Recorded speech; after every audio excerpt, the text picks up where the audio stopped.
Silverlake, California, known for its quirky atmosphere, boutique shopping experiences, and the disease murine typhus.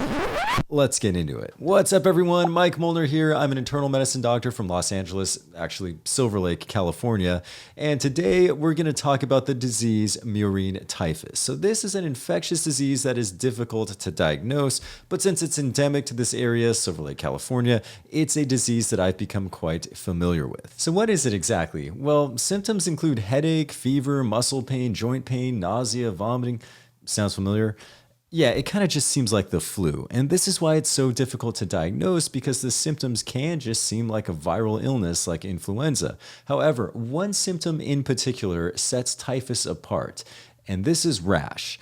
About half the people who get typhus develop a rash that usually starts around a week after symptoms appear, but even this isn't entirely unique to typhus. After all, the rash kind of looks like measles or even Rocky Mountain spotted fever, so it's in no way pathognomonic. That means that we can't diagnose the disease just based on the appearance of this rash. Now, what causes this disease anyway? Well, it's caused by the bacteria 𝐋𝐄𝐓'𝐒. This bacteria is transmitted by fleas that infest rats. Here's what happens. Fleas poop and then they feed. Then when their poop is scratched into flea bites or other skin openings, the bacteria are introduced into the body. Disease can also be spread if the flea poop is rubbed into the eyes. So don't rub your eyes, folks, at least not without washing your hands first. All right, so we've talked about what typhus is, what its symptoms are, and how the disease is spread. But why is it found in this area? Why is Silverlake, California? Well, this is thanks to what's called the urban cycle. This is where Norway rats and their fleas come into close contact with humans. Contrast this with what epidemiologists call the suburban cycle. This is what you see in surrounding residential areas where the disease circulates mostly among cats and possums and their fleas, but it's less prevalent than what we see in the city. So what do you do if you develop symptoms of unexplained fever, headache, muscle aches, and especially that rash?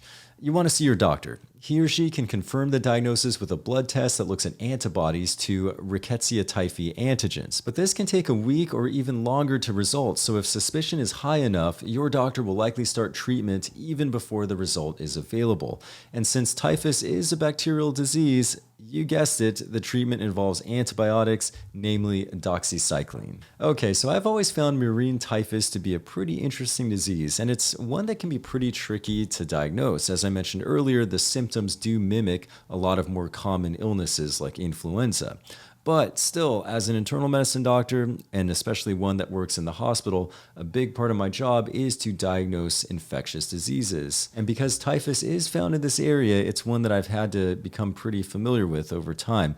Usually, I'll diagnose it when somebody comes into the hospital. Typically, it's somebody who's younger, maybe in their 20s or 30s, and they've already seen several doctors. They've already been to clinic, maybe they've been to urgent care with a fever, muscle aches, headache, and probably just been diagnosed with the flu. But because symptoms persisted and now about a week into it, they're starting to get this rash, something is up. And so that, usually the persistent fever and the development of a new rash is what tips me off to typhus. So I'll send off the antibody. It's a blood test. Now, because I know that this can take a while to come back, I don't wait for it to come back, I just start antibiotics right away. This can be a little strange. It can feel like you're kind of using antibiotics just on a whim without proof of a diagnosis.